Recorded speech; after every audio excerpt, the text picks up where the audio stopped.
რომ არე დედოფლის წყაროშია ონის ჯანაში არწივის ხეობას დაგვათვალიერებინებს და გვიამბობს რატომ არის ეს ადგილი გამორჩეული. ასევე რომელი ფრინველები ბინადრობენ ამ ხეობაში არწივების გარდა.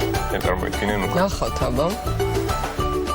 ამჯერად კახეთიდან დედოფლის წყაროს რაიონიდან მოგესალმებით. დღეს მინდა გაჩვენოთ ერთი ძალიან საინტერესო ხეობა, რომელსაც თქვენ არწივის ხეობის სახელით იცნობთ. უბრალოდ მოგზაურებისთვის, ფოტოგრაფებისთვის და ექსტრემის მოყვარულებისთვის ძალიან საინტერესო ადგილია თავისი ისტორიით და თავისი ლანდშაფტით. ეს არის ხეობა, სადაც არის იშვიათი ჯიშის ფრინველები, ფასკუნჯები, ორბები და არწივები. იმედია დღეს რომელიმეს შევხვდებით. მოდი ამ ყველაფერს ჩემ ადგილობრივ მეგზურთან ერთად გაჩვენებ.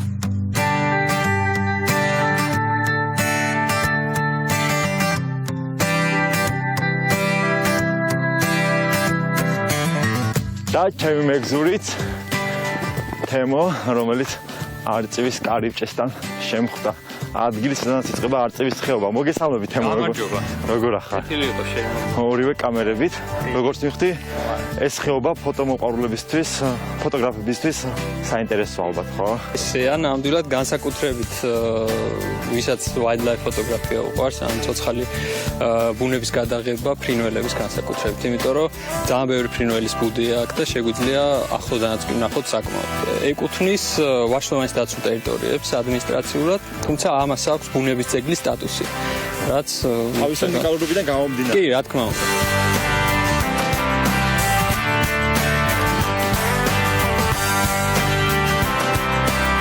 ოფიციალურად შეიქმნა ეს დაცული ტერიტორია კახეთის მაჩიტას დასაცავად. ეს არის მცენარე, რომელიც მხოლოდ აქ ხარობს, ხორნაბუჯის, კირქვიან კლდეებზე და არწივის ხეობაში. თუმცა ამასთან ერთად ბევრი სხვა ფუნქციაც შეიძინა. პირველი ის, რომ ფრინველებისთვის არის ძალიან მნიშვნელოვანი, ბევრი სხვადასხვა სახეობა ბინადრობს. ძალიან პატარა ტერიტორია, სულ არის 100 ჰექტარი.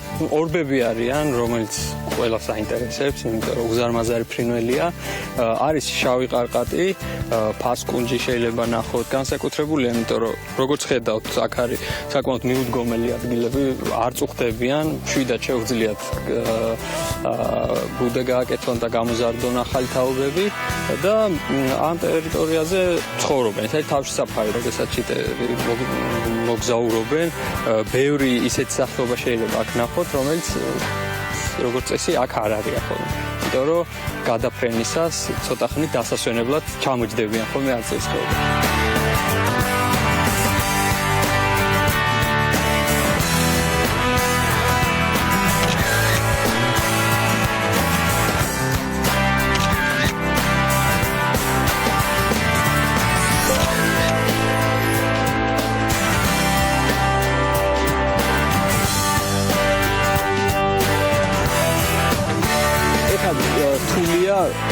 ზომის გარჩევა, როდესაც დაფრინავს, მაგრამ ძალიან დიდი ფრინველია, გიგანტური ზომების, ფრთაშლილი აღწევს 2 მეტრი და 70 სანტიმეტრს.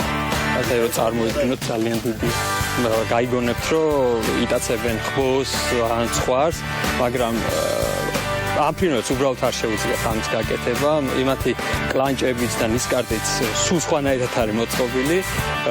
ნადირობისთვის არ არიან ეს ფრინველები შექმნილები, შესაბამისად არანაირ საფრთხეს არ წარმოადგენენ და არ არსებობს არავითარი ფაქტი იმის, რომ რამე საფრთხე შეექმნას ოდესმე ან შინაური პირუტყვისთვის, ან ადამიანისთვის.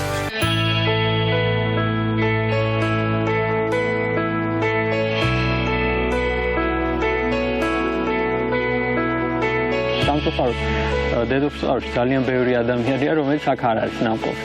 და მოუწოდებდი იმას, რომ ბევრი მოვიდეს და ხშირად მოვიდნენ და ნახონ და რაც ყველაზე მთავარია, შეიყვარონ ეს ადგილი და მოსვლა არ ნიშნავს იმას, რომ აქ მე რაღაც თავიანთი კვალი უნდა დატოვონ, ან ნაგვის დაყრით, ან რაღაც ტოტების მოჭრით.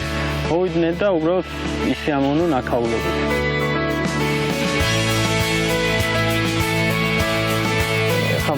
ეს არის ხორნაბუჯის ციხე. ამ ბუნების კანიონის გაგრძელება. კი, არწივის ხეობის ბუნების ძეგლს აქვს ორი უბანი. თვითონ არწივის ხეობა და ხორნაბუჯის ციხე. ეხლა ვარ მეორე უბანზე. ციხეში ორი კომპლექსი, როგორც ისტორიული ციხე, ასევე რაღაც ბუნების ძეგლი. კი, ესეა ზუსტად. მოდი მე მგონი ავიდეთ ჯობია ხო? ავიდეთ. ახლა დავნახოთ უშუალოდ.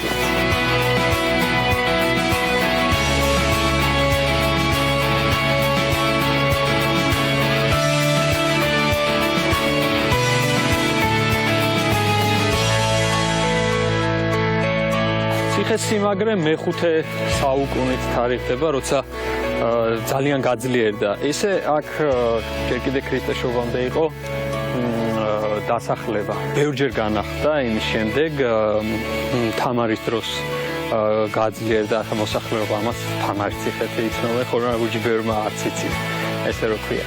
და ბოლოს ერეკლე მეორე გამოიყენა კიდე.